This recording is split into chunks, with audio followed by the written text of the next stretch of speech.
Wales. Imagine yourselves at the entrance to Idwal, a bare half-mile from the busy A5, with the Dragonback Ridge of Tryfan to your left and the dank, dark cliffs of the Devil's Kitchen to your right. In front of you is a mountainside of rock sweeping up to Glidavour, 2,000 feet above. The lowest part of this great mass is a series of slabs. The easiest way up and down these is known as the ordinary route, and 3 other classic climbs are called Faith, Hope and Charity. This epic tale was set to verse by one of the great mountain writers of the last century, Mr. Showell Styles, and if it isn't true, then it certainly should be. Ladies and gentlemen, you are invited to become involved in the action by cheering when the hero's name is mentioned and booing and hissing at the villain. Please welcome to the stage our very own Peter Reynolds.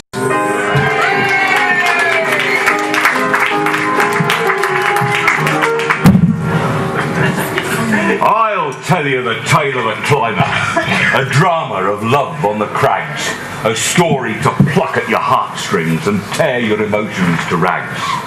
He was tall, he was fair, he was handsome. John Christopher Brown was his name, and the very severes they bored him to tears, and he thought about girls much the same. Now, one day while climbing at Ogwen, he fell, just a figure of speech, for the President's beautiful daughter named Mary Jane Smith. What a peach! Her figure was slim as Nape's needle, her lips were as red wall. A regular tiger, she'd been up the Eiger North Wall, with no pitons at all.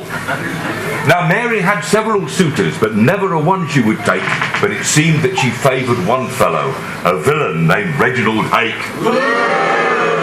This Hake was a cad what used pitons, and wore a long silken moustache, which he used, so they say, as an extra belay, but perhaps we are being too harsh. But John took Mary climbing on Plymouth and proposed while on Mallory's slab. It took him 3 pitches to do it, because he hadn't much gift of the gab. He said, "Just belay a moment, there's a little spike just by your knee, and tell me, fair maid, when you're safely belayed, would you care to hitch up with me?" She said, "It is only a toss-up between you and yon Reginald Hake. But the man I am going to marry must perform some great deed for my sake. I will marry whichever bold climber excels at the following feat, to climb head first down Hope, without rubbers or rope, at our very next climbing club meet." Now when Mary told the committee, she had little occasion to plead, for her hair, it was gold like a jug-handle hole at the top of 100-foot lead. The club ratified the proposal, and the president had to agree, for though fond of his daughter, he felt that she ought to get married between you and me. Now quite a large crowd lined up at the foot of the slabs. The mobs came from Bangor in buses, and the knobs came from Capel in cabs. There was Felland Rock, Climbers and Rucksack, and the Pinnacle Club in new hats, and sight to remember, an Alpine Club member in very large crampons and spats. The weather was fine for a wonder. The rock was as dry as a bone. Hake arrived with a crowd of his backers. John Brown strode up quite alone. A rousing cheer greeted the rivals, a coin was produced, and they tossed. "Hello, hun!" cried John Brown. Hey! As the penny came down, "No, you fool," his rival, "you've lost." So Hake had first go at the contest. He went up by the ordinary route, and only the closest observer would have seen a large bulge in each boot.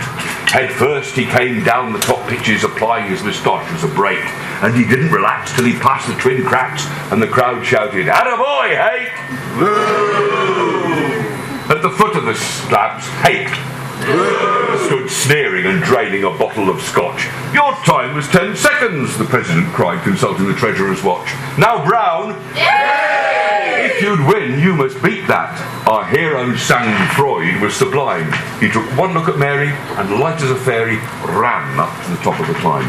Now, though Hake had made such good going, Brown wasn't discouraged a bit, for that he was the speedier climber even Hake would have had to admit. So smiling as though for a snapshot, not a hair on his head out of place, our hero John Brown started wriggling down, but behold, what a change on his face. Prepare for a shock, gentle ladies. Gentlemen, check the blasphemous word. The villainy of which I'm about to speak is such as has never been heard. Reg Hake had cut holes in the toes of his boots and filled up each boot with soft soap. As he slid down the climb, he had covered with slime every handhold and foothold on hope. Conceive, if you can, the tense horror that gripped the vast concourse below as they saw Mary's lover swoop downwards like an arrow that shot from a bow. "He's done for!" cried 20 score voices. "Stand from under!" roared John from above. As he streaked down the slope, he was steering down hope, still fighting for life and for love. Sorry, I kept on. Like lightning, he flew past the traverse. In a flash, he was at the twin cracks. The friction was something terrific. There was smoke coming out of his slats.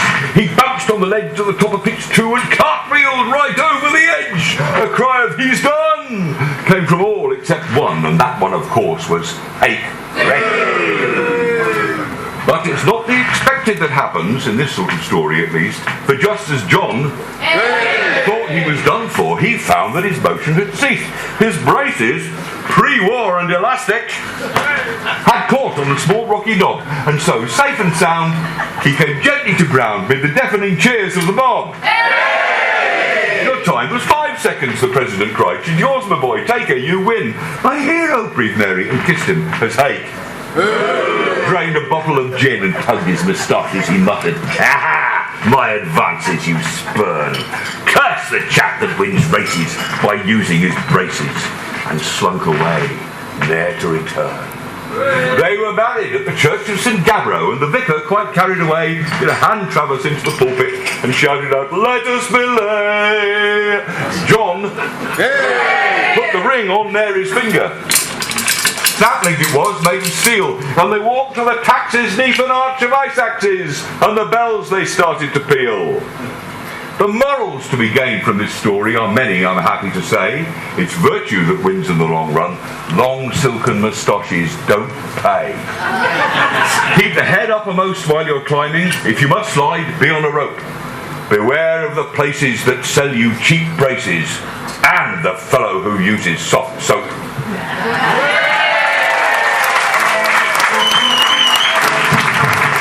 Thank you, ladies.